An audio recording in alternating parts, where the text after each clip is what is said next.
देखिए, देश में नहीं पूरी दुनिया में अभी तक बहुजन समाज में ऐसा कोई चेहरा नहीं है जो बहुजन समाज की बात को उतनी ताकत से इस देश की संसद में या पूरे देश में या विदेश में रख सके, जिनके फॉलोअर हों, जिनकी बात का कोई मीनिंग हो, जिनकी बात में वजन हो।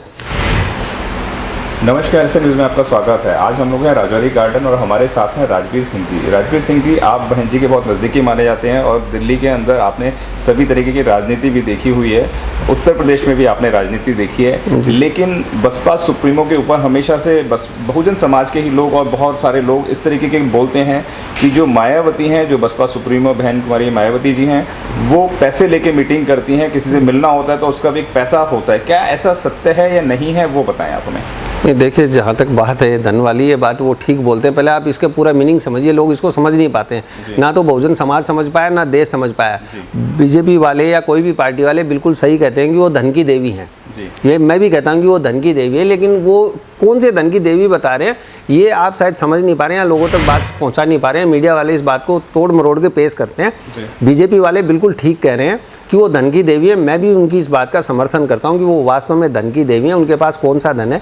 उनके पास ये धन है कि वो बहुजन समाज जो पूरा है वो उनको देवी मानता है, वो उनका रेस्पेक्ट करता है, वो उनको अपना रिप्रेजेंटेशन के लिए सिर्फ एक प्लेटफॉर्म मानते हैं, वो है बहन कुमारी मायावती। उनके पास सबसे बड़ा धन ये है, इसलिए बीजेपी, कांग्रेस या आम आदमी पार्टी या जितनी भी देश की पार्टियां वो उनको धन की देवी कहती है। इससे बड़ा धन किसी के पास है भी नहीं। जितना बड़ा धन बहुजन समाज पार्टी की मुखिया के पास है, उससे बड़ा धन किसी के भी पास नहीं है। आप इस बात को समझें और इसको ठीक से रिप्रेजेंट करें। आप गलत रिप्रेजेंट करते हैं कि वो पैसा लेके और टिकट देती हैं या मिलने का पैसा लेती हैं, और किसी भी आदमी ने ऐसा नहीं कहा। उन्होंने ये कहा कि वो धन की देवी है।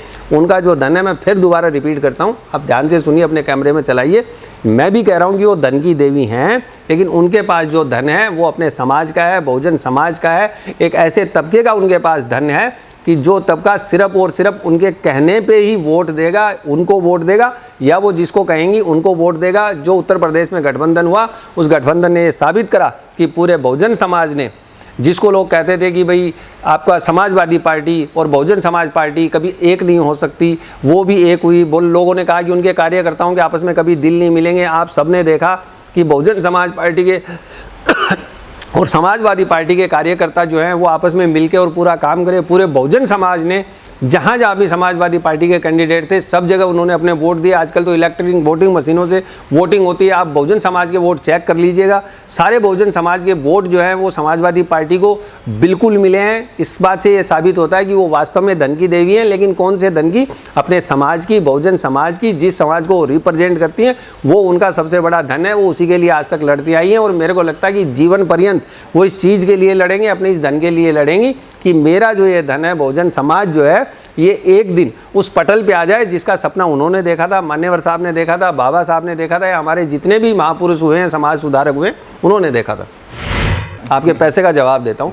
जहाँ तक बात है पैसे की, आज के युग में किसी भी राजनीतिक पार्टी को चलाने के लिए उसमें पैसा होना जरूरी है। बहुजन समाज जो है, जो जिसको बहुजन समाज पार्टी रिप्रेजेंट करती है, वो समाज इतना बड़ा तो नहीं है कि वो भारतीय जनता पार्टी से या कांग्रेस पार्टी से एक मुश्त पैसे की जो रकम है उसमें शायद उनका मुकाबला कर सके, क्योंकि बहुजन समाज पार्टी के पास इतने बड़े धन्ना सेठ नहीं है जो करोड़ों रुपए का चंदा दे सके। भारतीय जनता पार्टी के पास ऐसे बहुत सारे बड़े बड़े धन्ना सेठ हैं जो करोड़ों रुपए का, अरबों रुपए का चंदा उनको एक नंबर में, दो नंबर में या तीन नंबर जितने भी होते होंगे सब में दे सकते हैं। बहुजन समाज पार्टी के पास नहीं है। लेकिन मैं फिर भी बहुजन समाज के अपने लोगों से ये हाथ जोड़ के विनती करता हूं और आपसे अपील करता हूं कि आपको निश्चित तौर से जितने भी आप समर्थ हैं, जितनी भी आपकी समर्थता है, उस समर्थता के हिसाब से आपको बहुजन समाज पार्टी को जरूर योगदान देना चाहिए। आप योगदान करें। बहुजन समाज पार्टी अगर पैसे से मजबूत होगी, माननीय बहन जी पैसे से मजबूत होगी, तो निश्चित तौर से पार्टी मजबूत होगी। वो पैसा मिशन के काम आता है, बहन जी के कोई काम नहीं आता है। बहन जी जैसे पहले रहती थी आज भी वैसे ही रहती हैं। उनके पहनावे में, खाने में अगर आप देखेंगे तो मेरे को लगता है कि किसी भी भारतीय राजनेता के जितने खाने और पहनावे में खर्चा आता है उसका 100वां हिस्सा भी उनके खाने और पहनने का खर्चा नहीं आता है। वो पैसा समाज में खर्च होता है, समाज के लिए खर्च होता है। पूरे देश में बहन जी जाती हैं। क्या बहुजन समाज ये नहीं चाहता कि बहन जी एरोप्लेन से जाएं? क्या बहुजन समाज चाहता है कि बहन जी बस से जाएं? क्या ये चाहता है कि बाकी लोग, नेता लोग जो वो एरोप्लेन से जाएं और बहन जी पैदल जाएं? ऐसा कभी नहीं चाहेंगे। हम लोग ये चाहेंगे कि बहन जी बिल्कुल एरोप्लेन से जहाँ जाना चाहिए वहाँ एरोप्लेन से जाएँ, जहाँ हेलीकॉप्टर से जाना चाहें वहाँ हेलीकॉप्टर से जाना चाहिए, क्योंकि वो हमारी नेता है। हम कभी भी नहीं चाहेंगे कि हमारी नेता बाकी नेताओं को देख कर ऐसा लगे कि भाई बहुजन समाज पार्टी की जो नेता वो इसलिए चल रही है कि बहुजन समाज के पास पैसा नहीं है, हमारे पास बहुत पैसा है। हम जो लोग जितना कंट्रीब्यूशन कर सकते हैं उतना निश्चित तौर से करना चाहिए। जिसके पास जितनी भी है, जो 10 रुपये वाला वो 10 रुपये दे, जिसके पास 1000 रुपये वाला 1000 रुपये दे। हम मानते हैं कि हम हज़ारों करोड़ नहीं दे सकते हैं, हम करोड़ों रुपए नहीं दे सकते, हम 50 लाख नहीं दे सकते हैं डोनेशन, लेकिन हम भी 2000, 5000, 1000 रुपये, 100 रुपये जरूर डोनेशन दे सकते हैं। सबको बहुजन समाज को, बहुजन समाज पार्टी को डोनेशन देना चाहिए और ये साबित करना चाहिए कि बहुजन समाज पार्टी जिन लोगों को रिप्रेजेंट करती है वो 85% है। हमारा 100 रुपया और उनका 1 लाख रुपया फिर भी बराबर होगा। अगर हम 100 रुपये भी देंगे तो निश्चित तौर से उनसे ज़्यादा पार्टी के पास फंड आएगा। पार्टी के पास फंड आएगा तो संसाधन बढ़ेंगे, संसाधन अगर बढ़ेंगे तो निश्चित तौर से पार्टी आगे बढ़ेगी, पार्टी बढ़ेगी तो पूरा समाज बढ़ेगा। राजवीर जी, एक मैं बात आपसे बहुत अहम है कि आज देश के अंदर बहुत सारी पार्टियां बन रही हैं और बहुजन समाज के अंदर से भी बहुत सारी पार्टी बन रही हैं जी। और उनका मिशन ये रहता है कि बसपा सुप्रीमो को हटाकर अपने फेस को ऐड करना है या कोई नया चेहरा। क्या आपको लगता है इस देश के अंदर बहुजन समाज का कोई ऐसा चेहरा है जो बसपा सुप्रीमो मायावती की जगह ले सकता है? देखिए, देश में नहीं पूरी दुनिया में अभी तक बहुजन समाज में ऐसा कोई चेहरा नहीं है जो बहुजन समाज की बात को उतनी ताकत से इस देश की संसद में या पूरे देश में या विदेश में रख सके, जिनके फॉलोअर हों, जिनकी बात का कोई मीनिंग हो, जिनकी बात में वजन हो। आज हमारे बहुत सारे नेता अभी भी हैं, छोटी छोटी पार्टियां, ठीक है, बड़ी पार्टियां भी हैं। आज रामदास अठावले जी हैं, ठीक है, रामविलास पासवान जी हैं। ये मेरे को लगता है कि इनको भी राजनीति करते उतना ही टाइम हो गया है, लेकिन वो एक भी बहुजन समाज की एक भी किसी तबके को या जाति विशेष को भी वो रिप्रेजेंट नहीं कर पाए हैं। आप उनके स्टेटमेंट सुनिएगा कि वो किसी ना किसी का गुणगान कर रहे होते हैं। बहन जी का स्टेटमेंट जो होता है वो बहुत क्लियर और स्पष्ट होता है। वो वही बात बोलती हैं जो समाज की होती है और पूरी ताकत से बोलती हैं। इसीलिए लोग डरते हैं, इसीलिए उनको धन की देवी कहते हैं कि आप 85% लोग जो है वही उनका धन है। आप मेरा कहना मानिए कि एक बार सब लोग एक होइए और बहन जी का साथ दीजिए। बहन जी जो रिप्रेजेंटेशन आपको और हमारे को रिप्रेजेंटेशन दे सकती हैं वो इस देश में नहीं पूरी दुनिया में आज की तारीख में कोई नहीं दे सकता है। आप इतिहास उठा के देख सकते हैं, मेरी बात पे यकीन ना करें, आप पूरा इतिहास उठा के देख लें। हमारी संसद का जितने दिन का इतिहास है 1952 से लेके आज तक का देख लें। जितने भी लोग हमारे समाज से आए हैं, बहुत सारे लोग आए हैं, अभी भी बहुत सारे लोग हमारे हैं। कितने लोग ऐसे हैं जो बहुजन समाज पार्टी की बात रख सकते हैं? अच्छा, और रखें तो कोई भी रख सकता है, लेकिन क्या रखने के बाद पे कोई गवर्नमेंट उस पर अमल कर पाई है? क्या गवर्नमेंट उसको मान पाई है? क्या आप गवर्नमेंट को इतना मजबूर कर पाया हमारा कोई भी नेता कि उस बात को माने? सिर्फ बहुजन समाज पार्टी एक ऐसी है कि जिसके लोगों ने बात माना।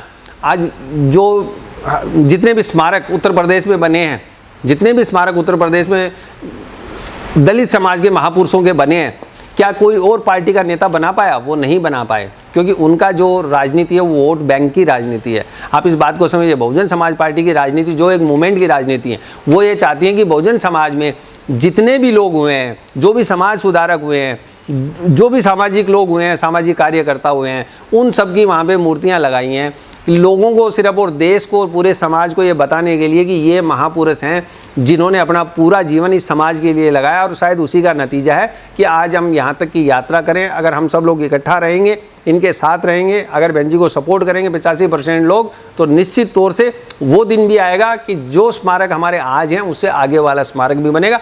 और कोई बड़ी बात नहीं है, देश में संविधान लागू है, आज नहीं तो कल नहीं परसों संविधान के हिसाब से चलने वाला देश बन जाएगा। एक बार बहन जी चलाएंगी तो पूरी दुनिया चलाएगी, जब सब लोग चलाएंगे तो पूरा देश में जाति और धर्म मिट जाएंगे। यही पूरा देश चाहता है, सब लोग चाहते हैं, अपर कास्ट वाले भी चाहते हैं, लोअर कास्ट वाले भी चाहते हैं, हर जाति और धर्म के लोग चाहते हैं कि ये जाति प्रथा बंद हो, धार्मिक बातें बंद हो, जो धार्मिक उन्माद होते हैं वो बंद हो। अगर ये होगा तो देश निश्चित तौर से आगे बढ़ेगा। आज हम किस बात की लड़ाई लड़ रहे हैं और विदेशों में किस बात की लड़ाई लड़ी जा रही है, ये दोनों फर्क हम तभी मिटा पाएंगे जब हम बहन जी के साथ देंगे। अगर आपको लगता है कि आपका फेस आगे करके और अगर आप बहुजन समाज को रिप्रेजेंट करते हैं तो ऐसे हश्र आपने पहले भी देखे हैं, अभी भी देख सकते हैं, बहुत दूर जाने की ज़रूरत नहीं है। संसद चल रही है, आप संसद में देखिए कि हमारे समाज के जितने भी चेहरे हैं, क्या वो एक भी आदमी बहुजन समाज की बात को उस तरीके से रख पा रहा है कि सामने वाली सरकार उसकी बात मानना तो दूर सुने भी, लोग सुनने को भी तैयार नहीं है, सरकारें सुनने को तैयार नहीं है, क्योंकि सरकारें चाहती नहीं कि ये काम हो। क्योंकि अगर ये काम होगा तो निश्चित तौर से बोले कोई भी बहुजन समाज पार्टी स्ट्रॉन्ग होगी। बहुजन समाज पार्टी अगर स्ट्रॉन्ग होगी तो ये समाज स्ट्रॉन्ग होगा, ये समाज स्ट्रॉन्ग होगा तो उन लोगों को जातिगत राजनीति करने में प्रॉब्लम आएगी जो जाति और धर्म की राजनीति करते हैं। अगर आपने अभी तक हमारा चैनल सब्सक्राइब नहीं किया है तो सब्सक्राइब करें और घंटी का बटन बिल्कुल भी दबाना ना भूलें ताकि सभी लेटेस्ट खबरें पहुंच सकें आप पे सबसे पहले।